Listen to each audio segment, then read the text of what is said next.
কঠোর পরিশ্রম, নিয়মিত অনুশীলন এবং কোচের দক্ষ প্রশিক্ষণের ফল মিলল মাঠে। টানা তৃতীয়বার অনূর্ধ্ব 17 মহিলা সুব্রত কাপে রাজ্য চ্যাম্পিয়ন হয়ে ইতিহাস গড়ল ইসলামপুর মহকুমার গোয়ালপুকুর ব্লকের নন্দঝাড় আদিবাসী তফসিলি হাই স্কুলের মহিলা ফুটবল দল।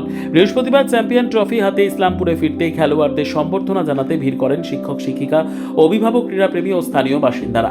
জানা গিয়েছে 2024 ও 2025 সালের পর 2026 সালেও কলকাতার সল্টলেকের আইবি ময়দানে অনুষ্ঠিত অনূর্ধ্ব 17 মহিলা সুব্রত কাপে রাজ্য সেরার মুকুট ধরে রাখলো নন্দঝাড় আদিবাসী তপশিলি হাই স্কুলে। ফাইনালে কালিম্পংয়ের সেন্ট ফিলোমিনা হাই স্কুলকে 3-1 গোলে পরাজিত করে টানা তৃতীয়বার চ্যাম্পিয়ন হওয়ার নজির গড়ে দলটি।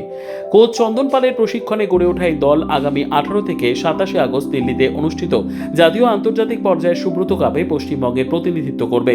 ফলে এবার দেশের মঞ্চেও জেলার মুখ উজ্জ্বল করার স্বপ্ন দেখছেন খেলোয়াড়রা। বৃহস্পতিবার ইসলামপুরে আলুয়াবাড়ি স্টেশনে পৌঁছতেই চ্যাম্পিয়ন দলকে ফুলের মালা দিয়ে অভ্যর্থনা দেওয়া হয়।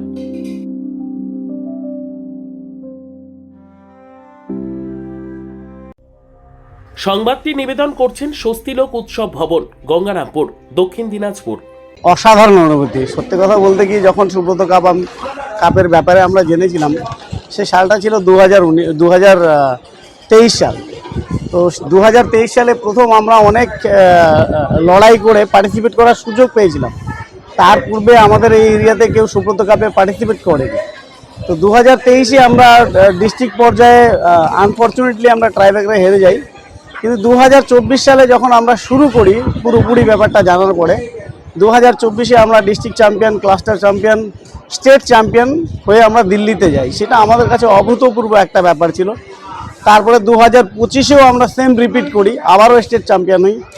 তবে বারবার স্টেট চ্যাম্পিয়ন হওয়া মুখের কথা না, যেহেতু এটা এজ ক্যাটাগরির একটা খেলা, যেখানে একটা এজ নির্ধারণ থাকে। প্রতি বছরই কিছু ভালো ভালো মেয়েরা বয়সজনিত কারণে তারা কিন্তু টিম থেকে বাদ হয়ে যায়। তো লাস্ট ইয়ারে আমার টিম থেকে 10টা মেয়ে কিন্তু বের হয়ে গেছিলো জিতে, এবং ফাইনালেও আমরা আত্মবিশ্বাসী ছিলাম যে আমাদের মেয়েরা যদি পরিকল্পনাভাবে খেলতে পারে তাহলে আমরা ফাইনালও জয়ী হব।